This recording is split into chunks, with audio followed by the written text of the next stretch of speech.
The hills are alive with the sound of, checks notes, beatings. Lots of beatings. Welcome back to Motorsport 101.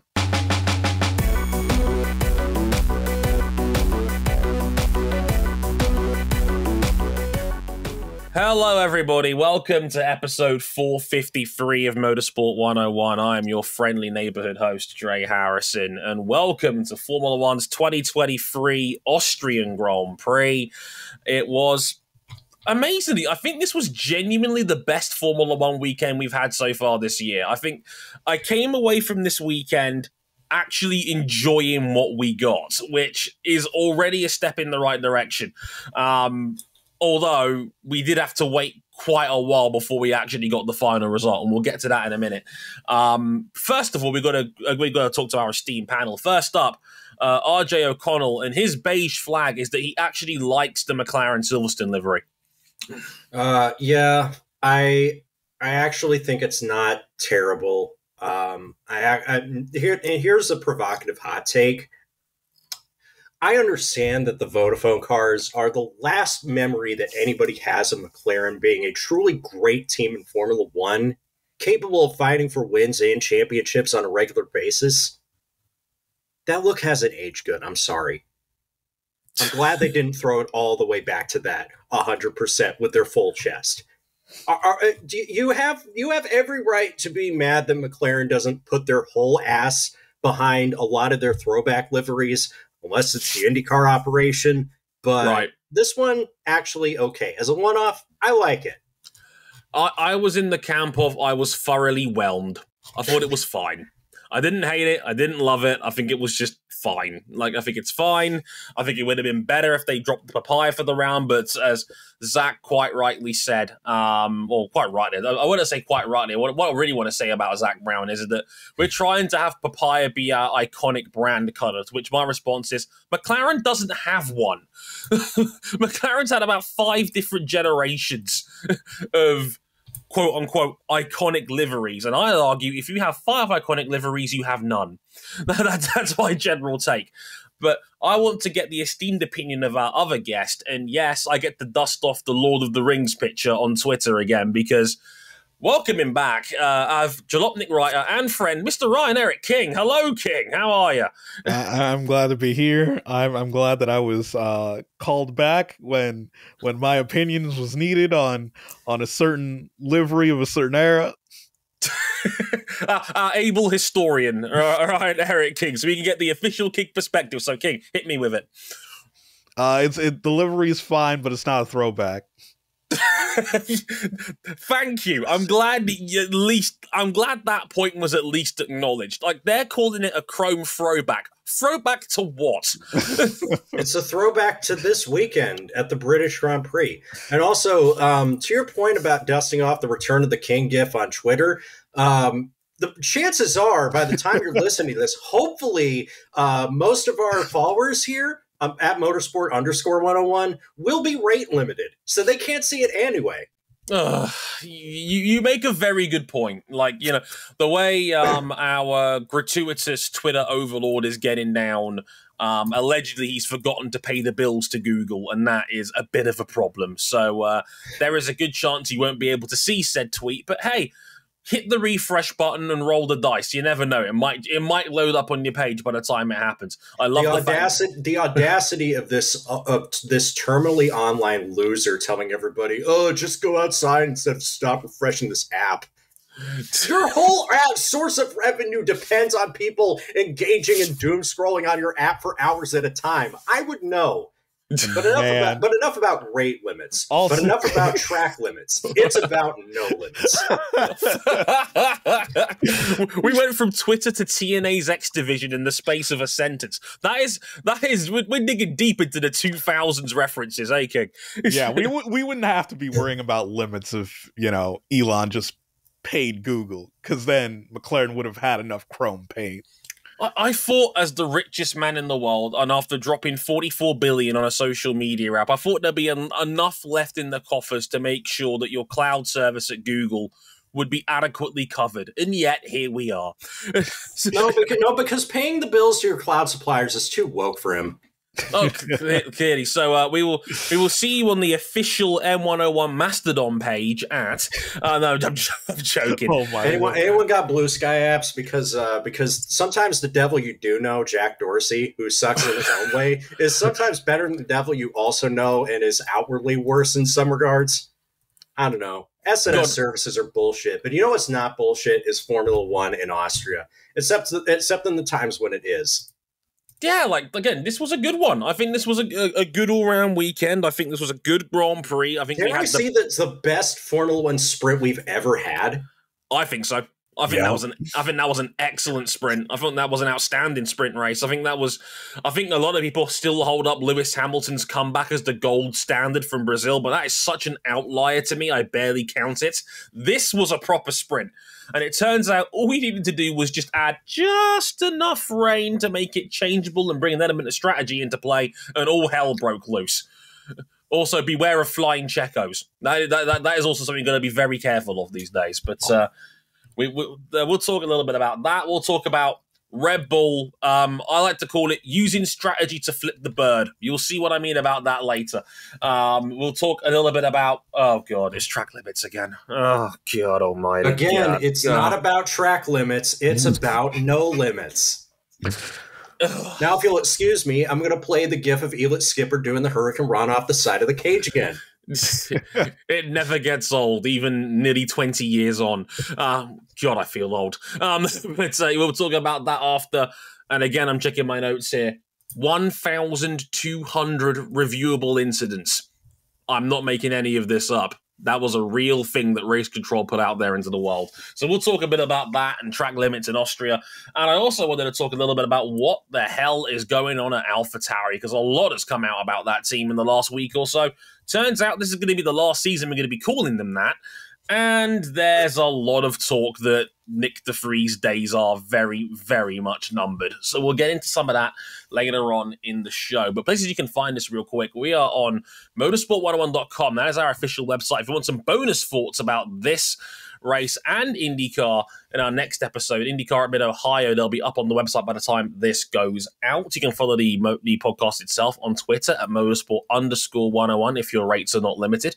If you want to follow our personal handles, you can at Dre_WTF1 at RJ O'Connell, and you can follow Ryan Eric King at, wait for it, Ryan Eric King. It's easy. It rolls right off the tongue. You can check all this out there. And if you really like us, you can back us financially on Patreon. Patreon.com/motorsport101. $5 gets you early access to all of these episodes, live as they're being recorded as well. If you want to get into the $10 level as well, as our supporters club on Discord. Shout out to Zoe and Jason who are listening in with us right now. Hope you guys enjoyed the show. Chip in. As Jason says recently, quote, as M101 stats department, I'd like to note that Zach Brown will not receive a chrome cock to join his palette of colourful M101 awards.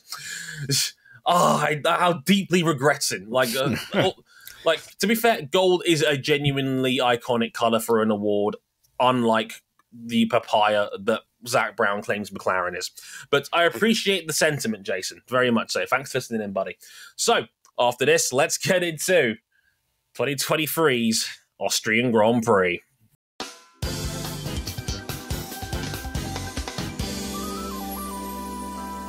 So, Red Bull are on the verge of some supreme history. This was their 10th consecutive win. Only one off. I think it's one shy king of the all-time record of 11 now. I think McLaren has that. One shy of tying the record. Yes. Yeah, they had 11. I think it was 88 they had that. And the fifth win in a row for Max Verstappen, who dominated yet again with pole, sprint shootout pole, the sprint win, the Grand Prix win, and the fastest lap of the race for a maximum 34 points on the weekend. And with it, he passes Ayrton Senna. He's now officially in the top 5 most winningest drivers of all time in that 5 spot with 42 career wins. But he is also washed because his consecutive laps led streak, which dated all the way back to Miami, ended at 248 consecutive laps led. Clearly, he's lost his touch. He should just retire at 26 before he completely falls off the cliff. He just doesn't have it anymore. Yeah, for the record, that was the third longest consecutive laps led streak of all time. The only two with more was Ayrton Senna back in I think it was 1988. I want to say that was 1988 from Britain to Italy. 268 laps led, and the all-time record of Alberto Ascari, who led 304 back in 1952 from Belgium through to the Netherlands. Shout out to Josh Wilcock, who told me on Twitter. Important to note that 18 of Ascari's laps were the entire German Grand Prix at the Nürburgring. That's a cool factoid there for you. But in particularly eyebrow-raising fashion, Max won on a free-stopper, bolting on a pair of soft tyres on the penultimate lap, barely in front of Charles Leclerc in second, en route to that fastest lap. What did you make of Red Bull's audacious strategy? Man, they were like what, 3 points away from a perfect weekend, with Sergio Perez only finishing third in the Grand Prix itself. Yeah, so and 1 point, because Perez was second in the sprint. So yeah, you're right. He only dropped 3 points the whole weekend.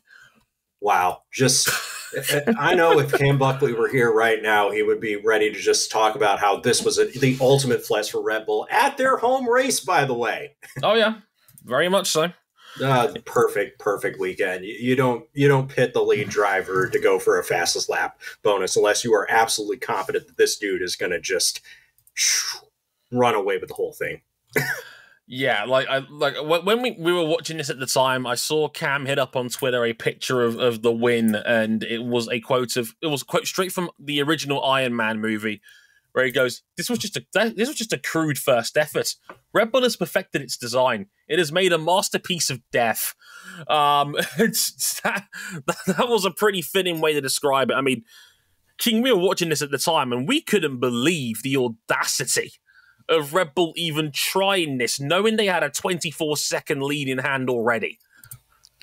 It was just absurd. Just a flex. They did it because they could. They did it because they could. I need to stress this, right? In the scenario of the race, you lose about 20 seconds for a green flag pit stop in Austria. They had a 24-second lead. Max talked about going for fastest lap. He knew what the gap was to the car behind him. He was trying to talk Horn around on it because Red Bull initially said, well, we don't think it's a risk worth taking. Max talks him into it. And according to Christian Horner after the race, he said that it was a risk versus reward kind of scenario. We felt like it was better to box him and put a new set of tires on him, because he kind of knew that Max would go for it anyway. So he was like, well, if you're going to go for it, fine. We're just going to put a new set of tires on you. He only came out a couple of seconds in front of Charles. Somebody pointed out on Twitter, I think it was C for Crotch on Twitter. Shout out to him for pointing this out to me.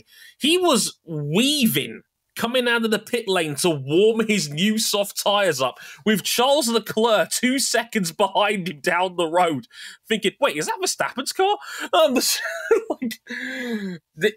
This was ridiculous. This was just completely audacious. It's worth pointing out as well, do you know who had the fastest lap at the time of this point in the race? Checo. Yeah. It was Checo. Checo had the fastest lap because he put medium tyres on at the end of the race. No, he was on the hards, actually. So take that back. He was on the hard tyre on the end of the race, and he was trying to get past Carlos Sainz when he came out of his final pit stop. And Checo had the fastest lap of the race. So Red Bull were not doing this to make any sort of net gain. They already had all the points on the table as it is. They genuinely risked the win just so Max could get fastest lap on a free stopper. Are you fucking kidding me? Dude, it's crazy. It's crazy. After Sergio Perez missed Q2 again for the Grand Prix itself, we're thinking, oh God, it's going to be another one of those awful Sergio Perez weekends. He ends up doing his job when they actually pay points. Yeah, because he missed Q3 for the fourth race weekend in a row. fun fact, Nico Hulkenberg has now made Q3 more frequently this season than Sergio Perez has. I want to talk about the sprint because I did actually get to see more of that. Nico Hulkenberg holding on to second place. We were just thinking, is this the day? And then he blew out his tires and like, no, not even a sprint. It's not his day. But I will say this. The 3 points that he picked up in the sprint are huge. Massive. Because with those 3 points, Haas has now leapt ahead of Alfa Romeo in the World Constructors' Championship. They are now 7th with 11 points. And boy, those McLaren upgrades really came good because Lando Norris finishing in 4th, we'll talk about some of the reasons how, has put them 18 points clear of Haas and Alfa Romeo and Williams and AlphaTauri. That is crazy. I love that Jason in the chat described it as, quote, Nico Polar Bear in Arlington, Texas, Hulkenberg, which I think is pretty much on the nose. That has eats its tires for breakfast, lunch, and dinner.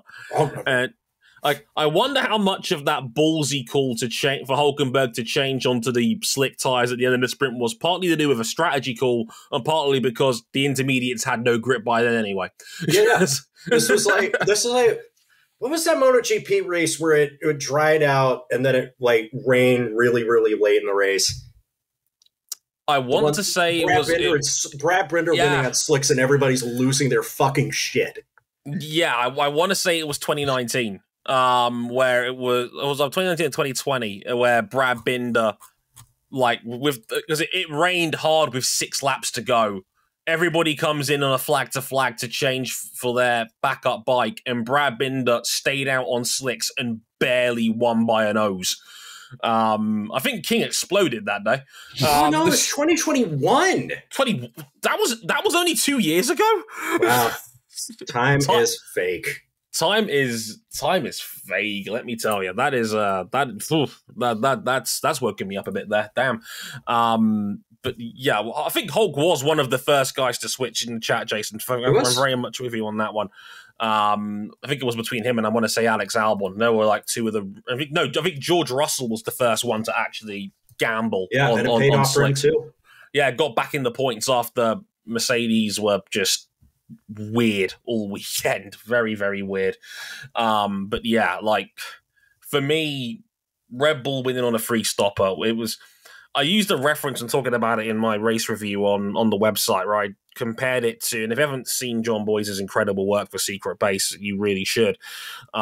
His episode are pretty good on the Philadelphia Eagles, where Buddy Ryan uses play calling to humiliate the Dallas Cowboys when the game's already won, and he asks Randall Cunningham to fake a knee and then throw a deep ball down the field, basically to say fuck you to the Cowboys for basically being, awful during the NFL strike of 87 and towing players off the picket line.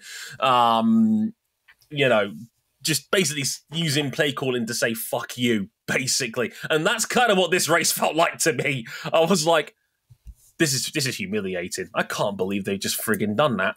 That was just like they had no reason to do this. Just besides getting Max 1 extra point. And some people out there genuinely think Max doesn't care about racing. My man was prepared to gamble a win for 1 extra point. And put his entire faith in his racing. All he cares about is racing. This was a common critique a couple of years ago that he doesn't care about the outside world around him. My man is serious about his racing. He's somewhat introverted about it, but he cares about his racing. That's why it's important for him to achieve all these accolades and put this championship to bed by the time we get to his home race in Zandvoort, which is not out of the realm of possibility. Let's be real. Not at all. And like speaking of Verstappen quickly as well, King, I know you talked about it a little bit in our Discord server when you've seen some of the chat about dominance, right? We were like, I know Lewis Hamilton made this point that, hey, maybe we should curb car development and stop teams from developing their future cars so soon to try and rein the field in a bit. And my favorite part of this, by the way, was on Hamilton. I'm not talking about anyone in particular, which I thought was cute. But what did you make of Hamilton's comments, King? Because I know you're you've got a very strong political mind when it comes to how Formula One gets down about these sorts of things. Well, when it comes to the, like, I like the sentiment from Hamilton, where Formula One is an engineering contest. It is a race between two factories trying to build the best F1 car possible. And it's kind of a bit unfair if one team could start that race before someone else. But how would you even enforce that? Like, yes, you can put the deadline on paper, but how do you enforce that? Because that was my first thought when I first heard that, because I was like, so if I develop a new front wing and I slap it on the car, like, is that an upgrade for this year's car or next year's car? Because, like, how could you differentiate the difference? Like, I don't even, like, it's unenforceable to me. Because, like, how are you going to go to a factory and say, well, how do we know what you're doing right now is for this year's car, and how do we know it's not for the next year's car? Because developing next year's car while the current season is going on is a huge part of what makes Formula One what it is. Yeah. Like, these big moves often are months, sometimes years in advance. I mean, and let's be real here, we're talking about Lewis Hamilton, the man who was convinced to join Mercedes in the first place because their hybrids had been in development since 2011. Yeah. And that's okay. That's okay. Like, I have no problem with that. Like, that is a part of the game. We knew what the regulation change was going to be in 2014. We knew about the move to hybrid power units.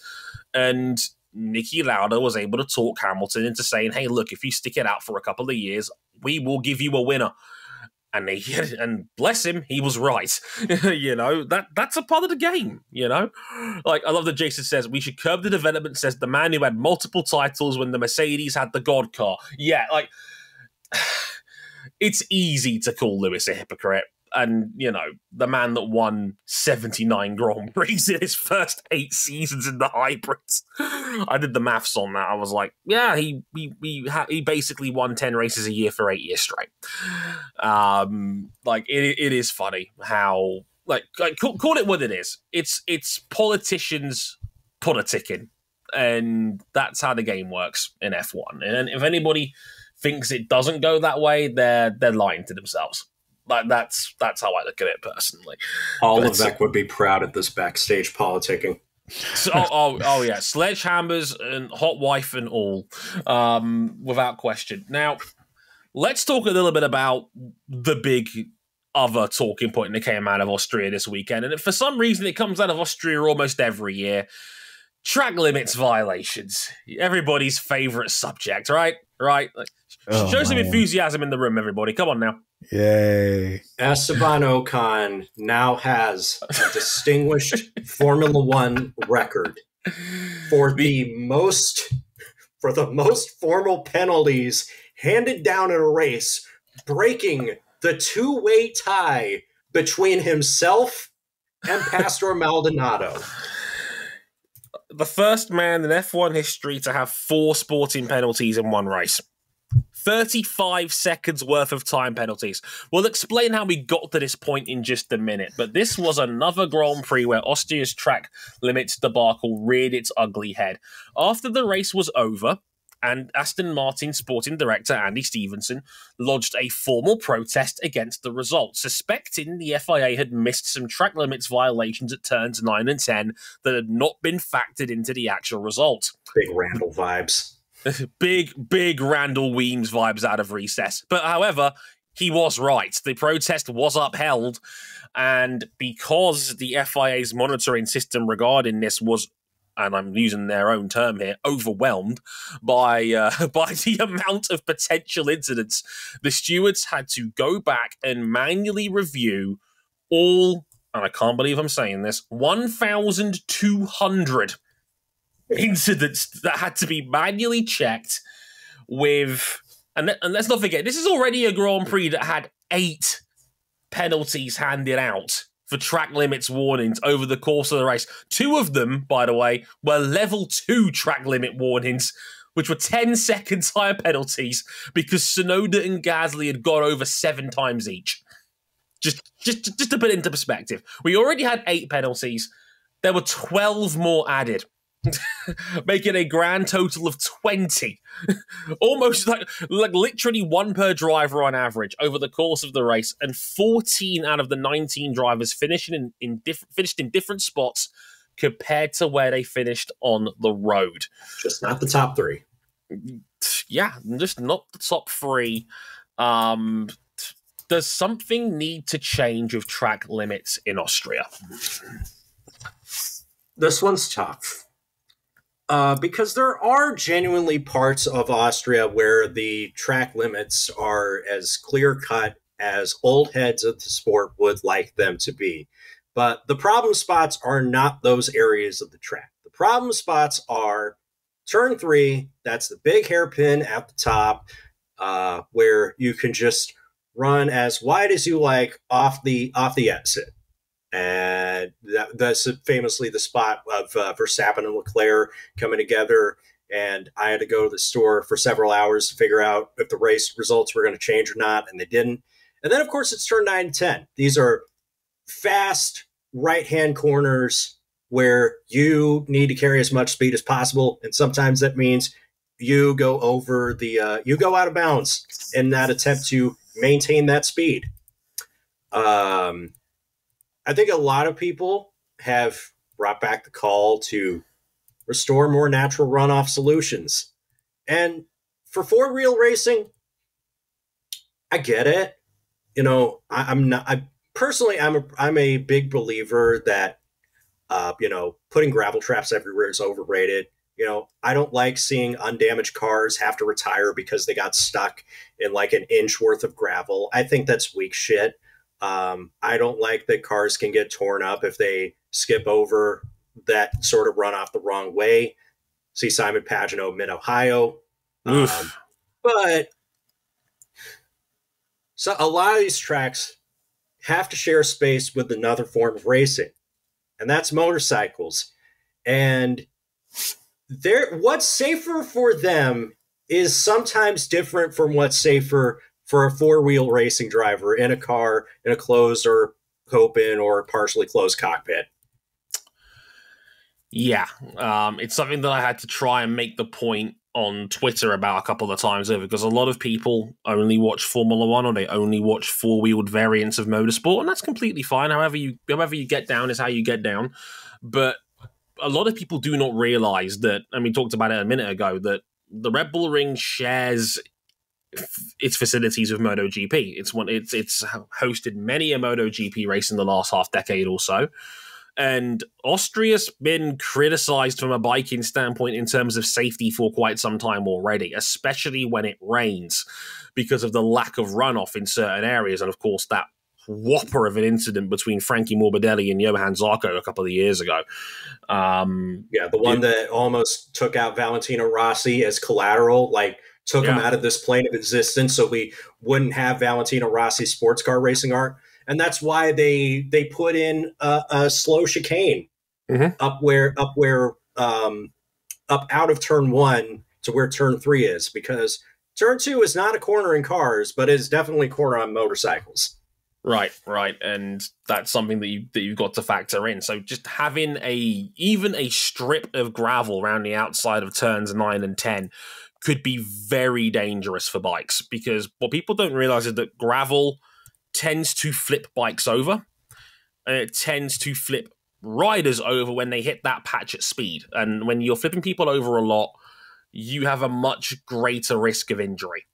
That's why a lot more modern day tracks have asphalt runoffs, because they facilitate slides. And slides, generally speaking, outside of the annoyance of the occasional friction burn, generally speaking, it's safer that way. Yeah. But I mean, King, I want to talk to you about this, because again, you know the FIA better than almost anybody I know.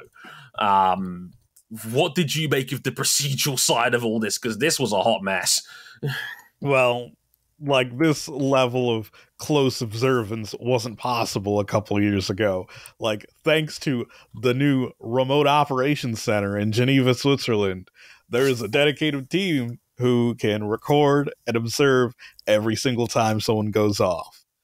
The thing is, they have to do it manually because not every portion of the track has automated sensors, and I don't think anyone at the FIA thought that as many people were going to leave the track as they did. 1,200 times. And I love that when the stewards released their final statement on it, they said, look, we tried to give the drivers the benefit of the doubt. And I need to point out as well, they took discretion on that second set of penalties. They reset the count after 5.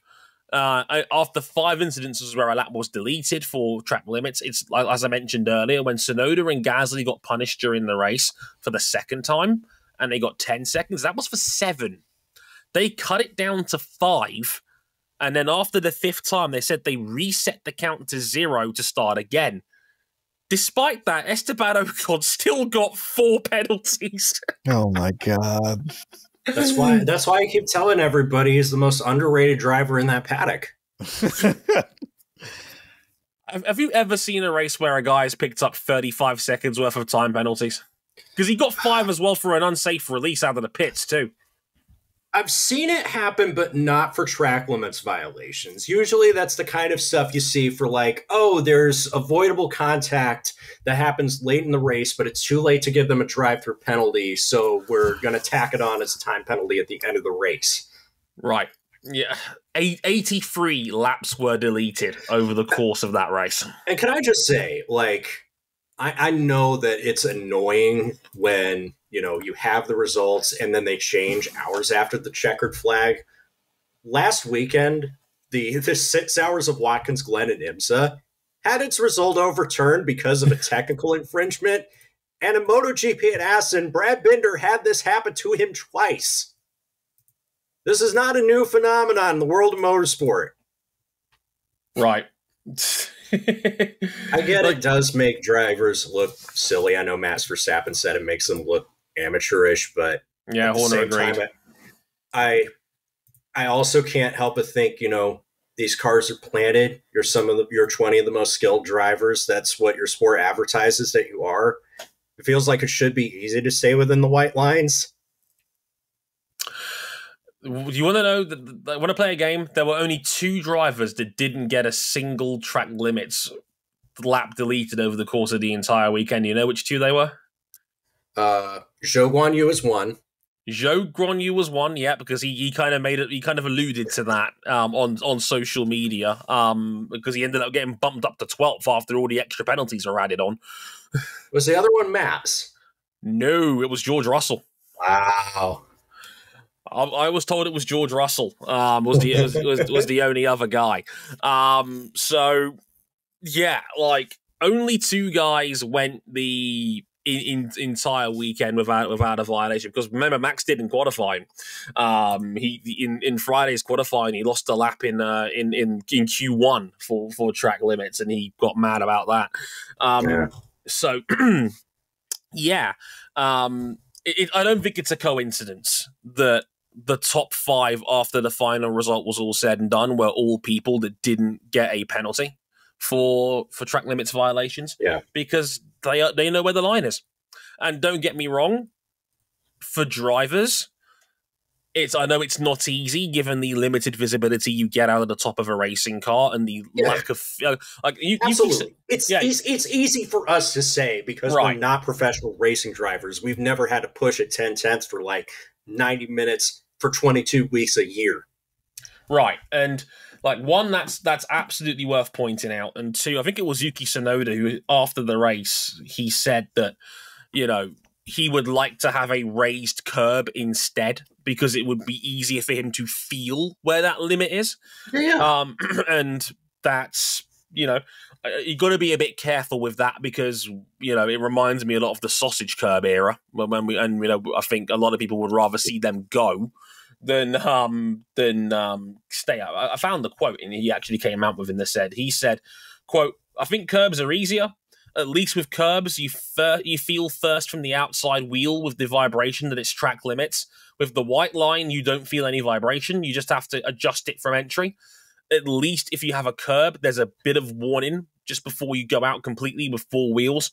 So curb is probably easier, is what Yuki said in response to asking about it. Because I know on the other end of the scale, Max Verstappen was like, you take my car and try it, when he was asked about it on Friday, which for a man that's dominating the championship, you would never have guessed, given how flustered he was at the entire concept of track limits. But like, King, is it really as simple a solution as just don't drive over the line?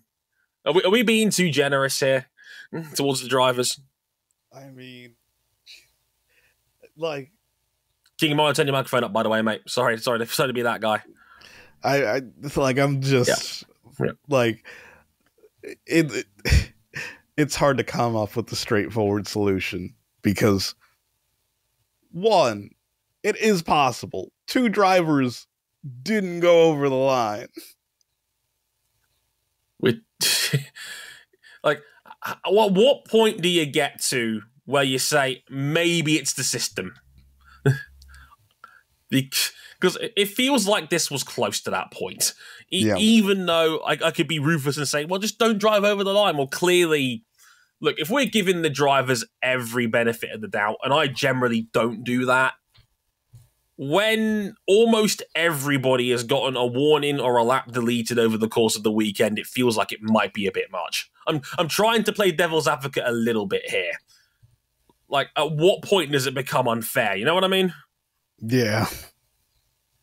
Like, and I don't want sausage curbs back because I know Austria had them for a little while, and I know the dangers they have caused and the injuries they have created over the years. To be clear, like, I feel like we're in impasse where you gotta, like, maybe the best solution is one that doesn't exist right now, because, like, again, I'm not huge on, like, just going straight back to grass and gravel runoff every single place. Sausage curbs that turn cars into launching ramps are dangerous and unnecessary, a compromise. You can't do like the chewy stuff that they have at Paul Ricard everywhere. Right. Like you can't, it's like a non-factor. It's like a non-starter for bikes. Absolutely. So I don't know what the best way of it is, but I also feel like, maybe we're not there yet. Maybe we're not there yet. I mean, I think part of the problem here as well is that we as an audience, we wanted more consistent track limits. I remember, I remember back in, like, this wasn't that long ago. I remember when Charlie Whiting, God rest his soul, was race director, and track limits were treated largely with the gentle touch. It was, okay, if this guy runs off 3 or 4 times, Charlie might get on the blower and say, look, can you tone it down a bit? And that was generally the end of the matter. But we as fans complain more and more about track limits and consistency in the officiating. And that's, like, I remember Bahrain in 2021. Remember that round where Hamilton took turn 4 and extended like 20 something times, and then when they told Verstappen down the radio, take the qualifying line because they're not docking you for it, and then it was Michael Massey that had to get on the phone and say, okay, this is getting ridiculous now, could you please stop? Like, why would Michael Massey do that?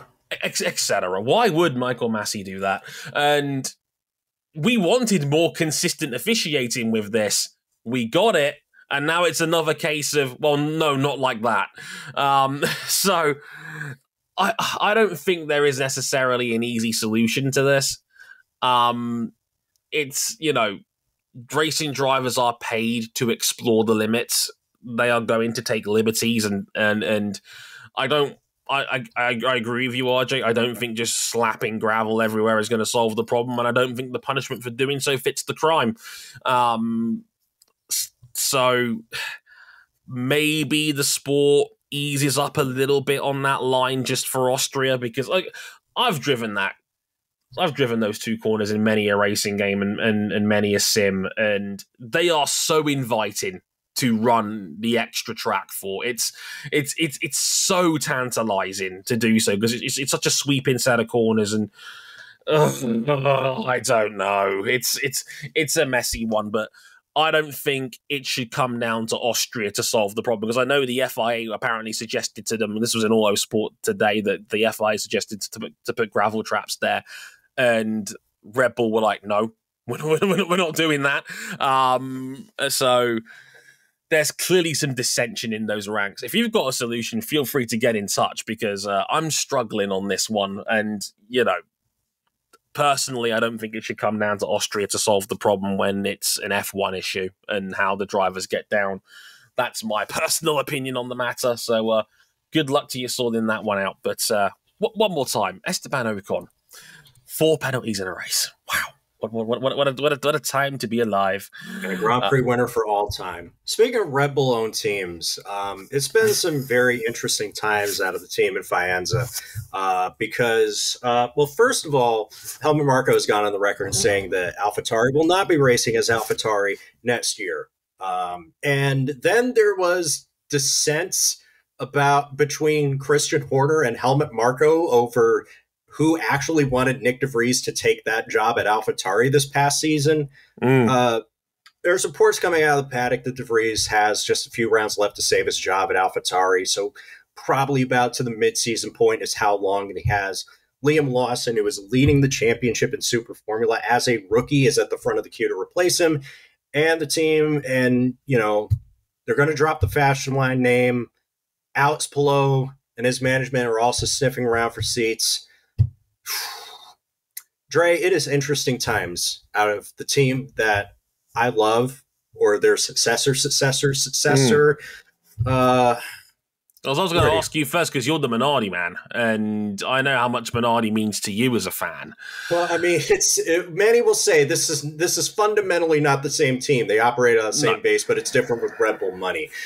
Dude, it's so crazy because, like, unlike some people, I will never fault AlphaTauri for wanting to take a chance on a driver that was not one of their own system. They did it with Brendan Hartley before, and they've done it with Nick DeVries now. And fortunately, Nick DeVries is already going through the Brendan Hartley cycle, and he may not even get to finish out the season for all of his efforts.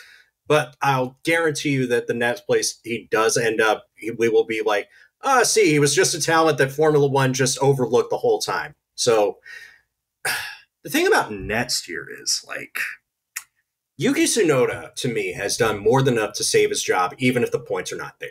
I know the ultimatum was he's got to score points more consistently. This AlphaTauri is a dog.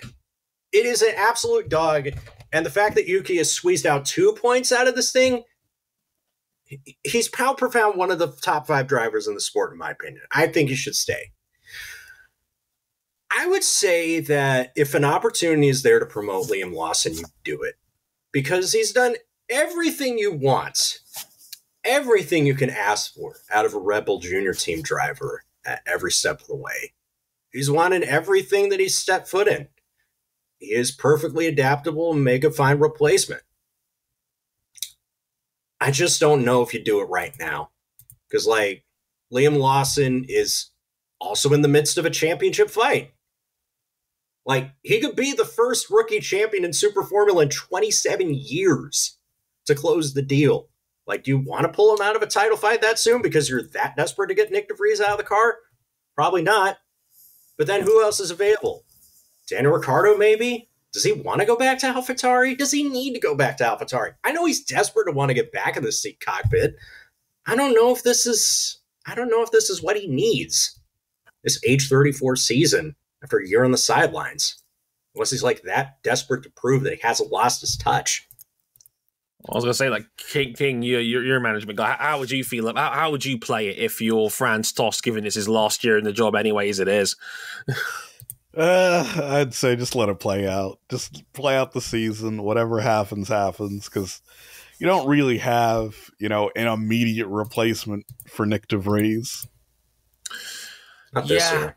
No, this is tricky for me, right? Because if you want a placeholder for half a year, I think you're better off going Daniel Ricciardo.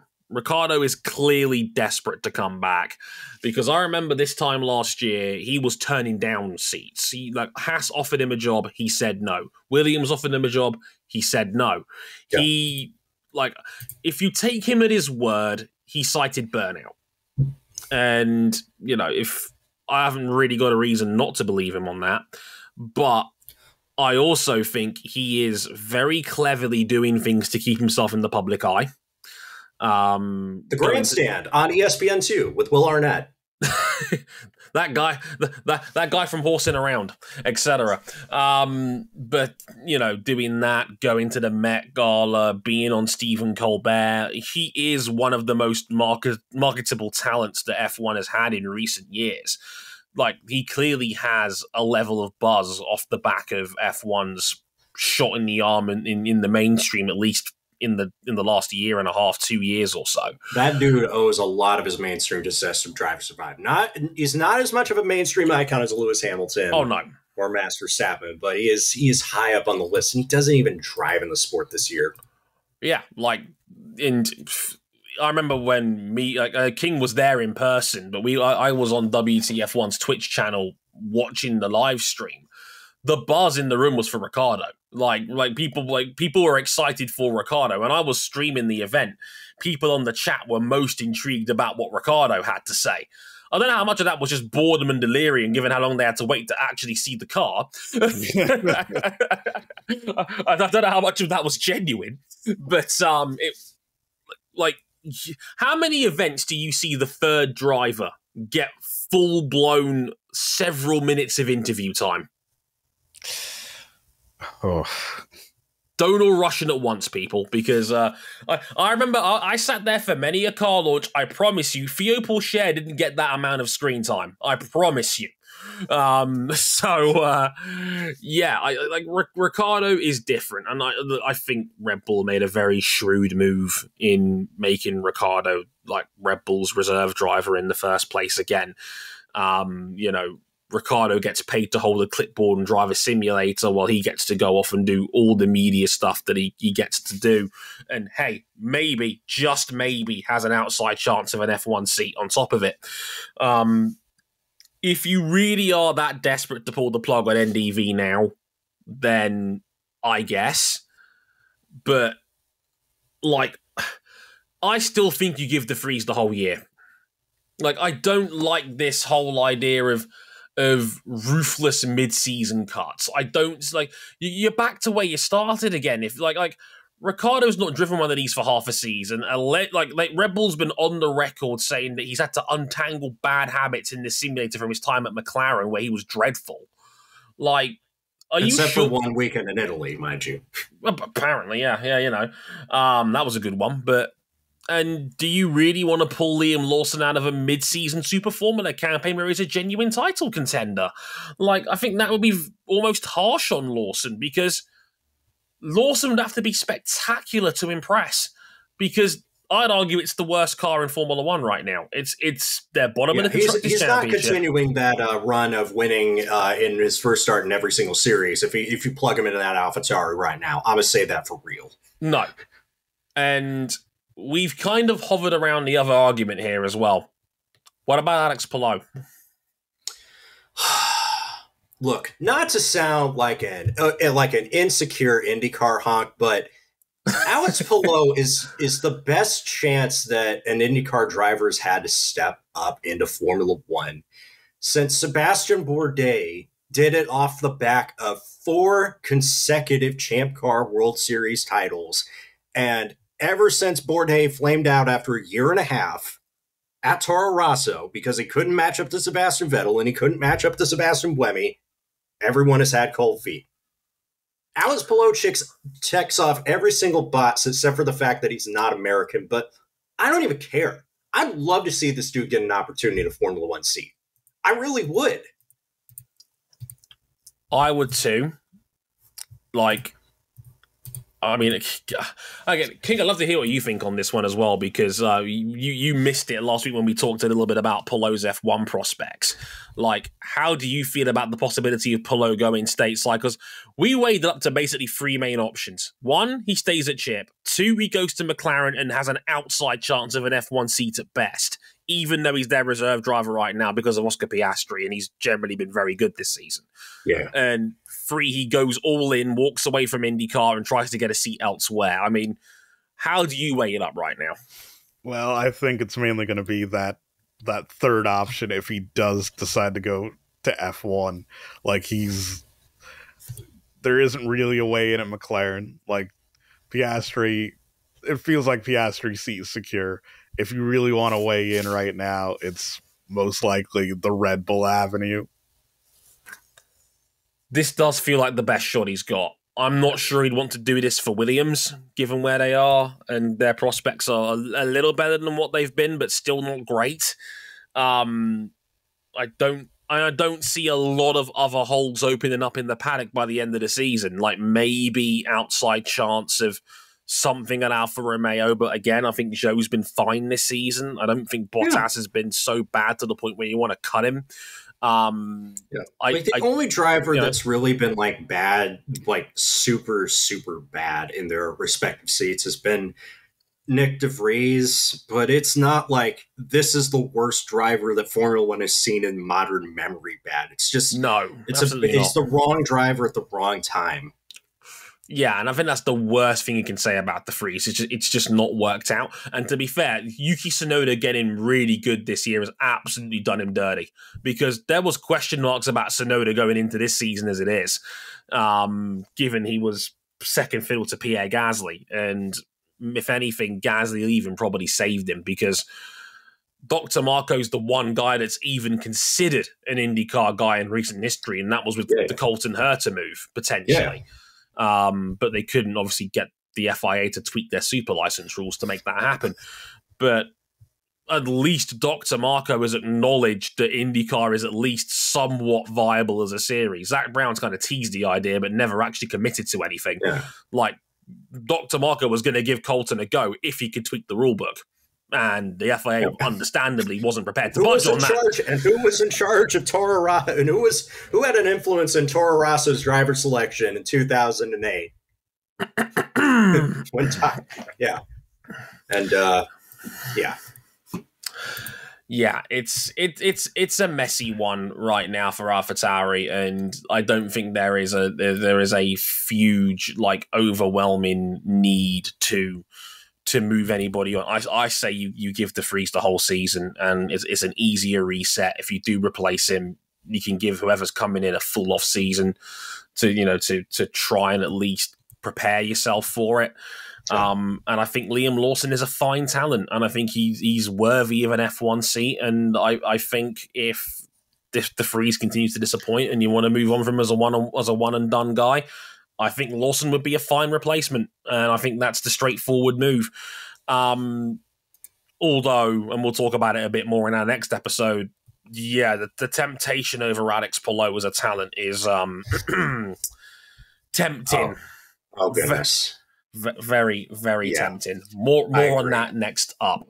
I agree. And, we can have this discourse around drivers, and we know that, like, generally, like, we have our fun, like, discoursing about these drivers, but, at the end of the day, they all make it to the checkered flag, safe and sound, ready to continue on with their future career prospects, and that's always good, which is why it absolutely sucks when we have something like what happened over this past weekend happen, because, my God, what a terrible, terrible story out of Formula Regional European Championships at Spa this weekend. Yeah, we lost Dilano van Hoff, the Dutch-Spanish Formula 4 champion in 2021. He was a runner-up in the UAE in Formula 4 in 2021 as well. This was just his third year of single-seater racing in general. He was just 18 years of age, and he was in a horrible accident down the Kemmel Straight. And a lot of discourse regarding the incident, a lot of understandably emotional perspectives that come about as a result of something like this. First and foremost, just another horrible loss of life. It doesn't get any easier talking about these on the show, and it's the second one at Spa in 4 years as well, because I still think about Antoine Hubert and what he could have been if he was given the opportunities that life could have blessed him with. But I'm not going to talk about it too much because I still debate in my head whether it's a little insensitive to talk about it because it's still only been a couple of days since. It's hard because like you talk about Spa, it's an iconic track. People love Eau Rouge, people love Radallon. It's already gone through a bunch of renovation. As is, and people are considering maybe taking that one stage further, and maybe just removing that corner entirely. And I'm not sure how I feel about it. I know like a lot of the F1 drivers were very emotional talking about it. I know Lance Stroll made a almost like an emotional plea after the sprint. And credit to Lance Stroll. Like Lance Stroll, if you don't know, barely ever talks to the press. It almost pains him to go to these like post-race events. So this was like the most fired up that he's ever been. And he's been in F1 7 years. I've never seen them open up emotionally like that about anything. Anything at all. And my personal stance is I don't necessarily think the track is the most responsible party in all of this. I talked about this on the show at Monza last year. I talked about it during 2021. It worries me at how many series insist that we have to finish a race on the green. And the context of this race was almost, I'd actually argue, undrivable conditions, very similar to what the F1 race had at Spa a couple of years ago in 2021. And trying to finish a race with a 2-lap sprint in those conditions, for me, was a poor decision. For me, it's a poor decision. Yeah, and for all intents and purposes, it was a restart crash. It happened literally just through La Source, and then the accident happened. Yeah. Just... I've seen this pattern in motorsport across the board in the last half decade or so. Like I often say, like a sliding doors moment was when F1 brought back the standing restart in 2018. And the restart in general is arguably the most dangerous part of a motorsport race in general, across the board. There was no good reason to bring that back apart from entertainment value. If I've still not ever heard anyone give me another viable reason for that to exist, because I don't think there is one. And while that may not necessarily apply in this specific case, it says to me the intent of what series are trying to do. Like the talk about Formula One in Australia earlier this season, that was the first F1 race that ever had 3 red flags, and the blatant effort to get a sprint finish. Because if you remember the second red flag with Kevin Magnussen and the incident that brought out that red flag, that is not a red flag incident, not in the slightest. And they were determined to get a 3-lap sprint finish out. And what was the greatest irony of that? The race finished under yellow anyway because they ran out of laps. Like, I don't like this direction that motorsport is heading in, where for some reason finishing a race under yellow is the boogeyman. And I find that unsettling when we're like, it's one thing where it's F1, it's another thing where it's a junior series with literal children racing in these cars that do not have the experience and the expertise that most Formula One drivers, if not all F1 drivers, have. That's not the sort of series to experiment with decisions like this. And it saddens and frustrates me that someone has to pass away before we have to have these conversations. Because we could have done it in Australia and that didn't really happen. It was more bullshit discourse comparisons to Abu Dhabi in 2021. And that is the great unspeakable race that has become the very speakable race because it's the yardstick for all bad F1 stuff.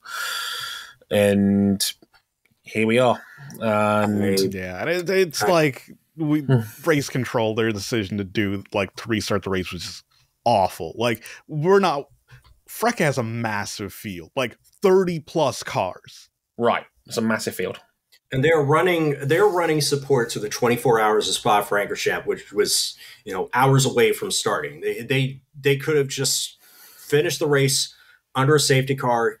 You would have had, a still fulfilling result given the conditions, and everybody would have gotten the checker flag okay, and we wouldn't have had to do this. What a terrible way to end, a weekend that less than 24 hours ago, MP Motorsports team, the team that Dilano Vantoff drives for, was involved in what was at the time one of the funniest incidents of the weekend, where one of their team was ejected from a WhatsApp group for reacting to messages from race control with a clown emoji and a poo emoji.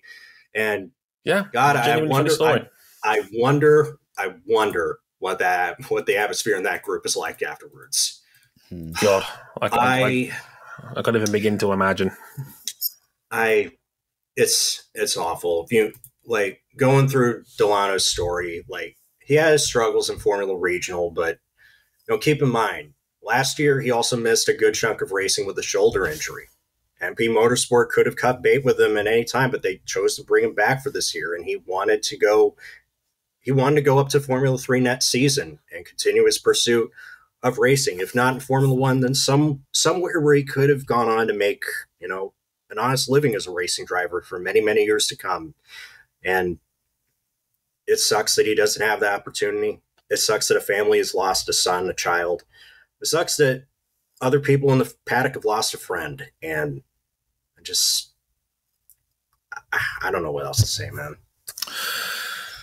Yeah, a horrible loss of life, and just again, I just wish we as an entity, a stakeholder in what we love in motorsport, I just wish, and I've said it many a time on this show, I just wish we were a little bit more proactive in having these dialogues and having these hard conversations, because it almost always seems to happen when the worst happens, and I wish it never got to that point, because like I said, these announcements and these conversations, they never get any easier, but I think it's better we have them before something tragic happens rather than after. And I've read the tea leaves in many different series. I enjoy many different series in motorsport, and a lot of them have all leaned in that direction, and I don't like it. I don't like the way it's going. I don't like this elusive, hypothetical entertainment bag that these series keep chasing, because they have to go for the big grandstand finish when they don't have to, and especially when it comes to compromising people's safety. That's the one thing you absolutely do not do in regards to trying to put out the best product available. It should never come at your competitor's expense, and I feel like that's what's happened here, and that is very, very sad. So yeah, on behalf of everybody here at Motorsport 101, sincere condolences to his partner Katrina, the rest of his family and loved ones, MP Motorsport, and the extended Frecker paddock. Just a horrible, horrible story. So rest in peace, Dilano. We'll miss you. We'll be back next time on Motorsport 101 for the British Grand Prix F1 wise. The next episode will be a little bit about our American endeavors. We got a lot of IndyCar to talk about in Mid-Ohio. And, in brighter news, a very fun NASCAR race in Chicago, and a very fun new winner, and a very cool moment of history. So we'll get into that next time round. Thank you very much for listening, everybody. I've been Dre Harrison. They've been RJ O'Connell and Ryan Eric King. Until next time, take care.